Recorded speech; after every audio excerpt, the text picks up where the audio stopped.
We need to have a conversation about the nuances of showing your children's faces online. Some creators are in the "we should never judge any moms for any decisions they should ever make" category, and other people fall into the category of anyone who shows their child's face ever online is evil and should get their children taken away from them by CPS. And both of these viewpoints really problematic. So far we've seen on the internet that telling people point blank, do not ever show your children's face, that's not working. It's working about as well as those abstinence-only sex education programs in American high schools. I have personally chosen not to show my kids' faces until they're old enough to consent to do so. I have not decided what age that's going to be in my brain right now. I'm thinking 13 or 15 or maybe never. Maybe they'll never consent and just be like, ew, mom, I don't want to be on your social media.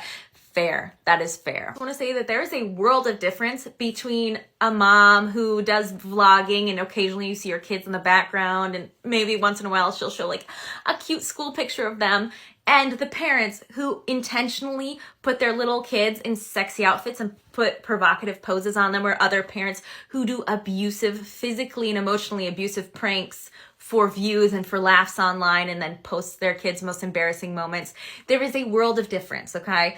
And there's also a world of difference between the kids that are getting paid for any time they're in front of the camera and the parents who are constantly shoving a camera in their kid's face, and the kid has to be on all the time and perform for the camera because otherwise they could get punished. This child's not ever allowed to have a bad day. The child always has to have a smile on and realize that anything they're doing at all could be suddenly filmed by their parents throughout the day.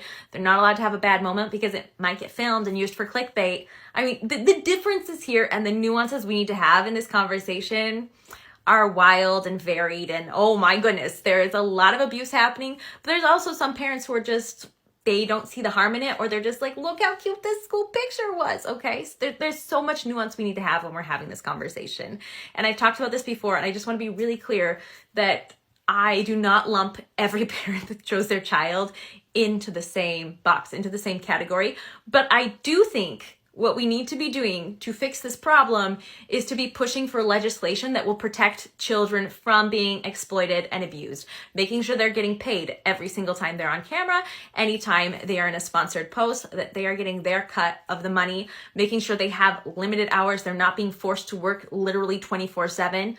Also keeping in mind that what is not helpful is just attacking individual creators, because when you're attacking these people, you're usually just growing their audience. You're leaving comments, which is helping them go up in the algorithm. You're watching those videos sometimes over and over to like really build up your anger, and you're getting them further pushed in the algorithm. It's not helpful.